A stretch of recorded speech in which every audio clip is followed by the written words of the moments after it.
Halo, Assalamualaikum. Di sini kita akan membahas tentang mobilitas sosial.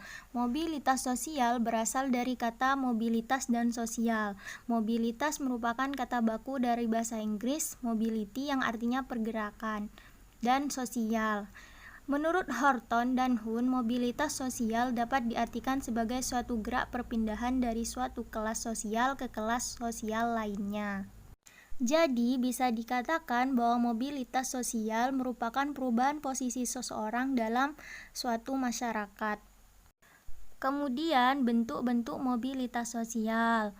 Yang pertama, ada mobilitas sosial horizontal. Yang kedua, ada mobilitas sosial vertikal. Yang ketiga, ada mobilitas antar generasi. Yang keempat, ada mobilitas intragenerasi. Jadi, bentuk mobilitas sosial ada 4 ya. Mobilitas sosial horizontal itu merupakan peralihan individu atau objek-objek sosial lain dari sekelompok sosial satu kelompok sosial lain yang masih sederajat. Contohnya dapat kita lihat dari tukang kayu berubah menjadi tukang batu dan contoh-contoh yang lain. Yang kedua, mobilitas sosial vertikal. Mobilitas sosial vertikal yaitu pergerakan atau perpindahan seseorang atau kelompok dari suatu kedudukan sosial ke kedudukan sosial yang lain yang tidak sederajat, baik pindah ke tingkat yang lebih tinggi atau turun ke tingkat yang lebih rendah. Mobilitas sosial vertikal ada 2. Yang pertama, mobilitas vertikal naik. Mobilitas vertikal naik merupakan perpindahan dari suatu tingkatan ke tingkatan yang lebih tinggi. Contohnya, seorang guru karena prestasinya dia diangkat menjadi kepala sekolah di sekolah dia tempat mengajar.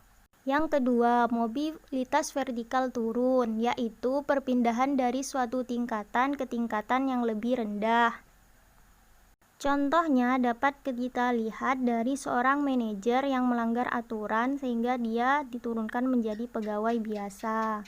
Yang ketiga, mobilitas antar generasi yaitu peralihan status sosial yang terjadi di antara dua generasi atau lebih dalam satu keturunan.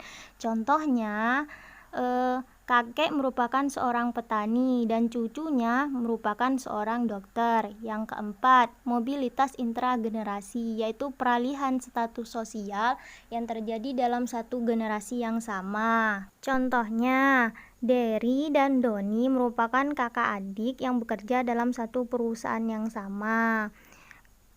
Kakaknya bekerja sebagai direksi dan adiknya sebagai pegawai biasa.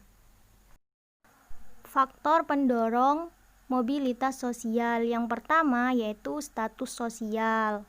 Status sosial merupakan tingkatan atau kedudukan sosial seseorang di masyarakat. Semakin tinggi status sosial seseorang, maka akan semakin dihormati, sehingga seseorang berusaha untuk mencapai status sosial yang tinggi. Kedua, ekonomi. Semakin baik ekonomi individu, maka memudahkan individu untuk melakukan mobilitas sosial. Ketiga, situasi politik. Situasi politik yang sering berubah sehingga memudahkan orang melakukan mobilitas sosial, dan dalam hal ini mobilitas dapat dilakukan dengan politik. Tambahan penduduk yang terus berkembang menyebabkan kepadatan penduduk yang tinggi sehingga angka kemiskinan meningkat, pendidikan rendah, dan kesehatan rendah, sehingga mendorong seseorang untuk melakukan mobilitas sosial seperti yang lainnya.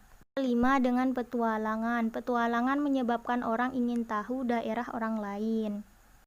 Faktor-faktor penghambat mobilitas sosial. Yang pertama, kemiskinan. Kemiskinan membuat seseorang sulit untuk mencapai mobilitas sosial sehingga menjadi hambatan dalam melakukan mobilitas sosial.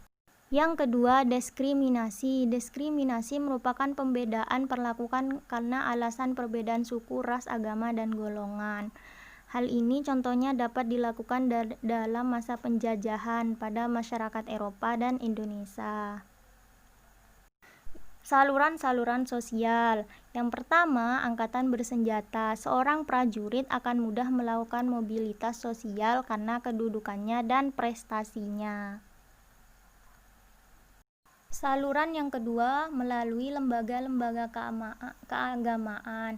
Seseorang pemuka agama akan bekerja keras untuk menaikkan kedudukannya dan apabila ia mampu membimbing umatnya dengan baik. Saluran ketiga yaitu lembaga-lembaga pendidikan. Dengan pendidikan, seseorang akan melakukan mobilitas naik karena ia mencapai tujuan yang dicita-citakan. Yang keempat, organisasi politik. Seseorang yang merupakan anggota partai politik mempunyai peluang besar untuk naik tangga kedudukan yang lebih tinggi. Contohnya dari seorang kepala desa menjadi seorang DPR. Yang kelima yaitu organisasi ekonomi. Seseorang yang berpenghasilan tinggi akan menduduki lapisan sosial yang tinggi pula.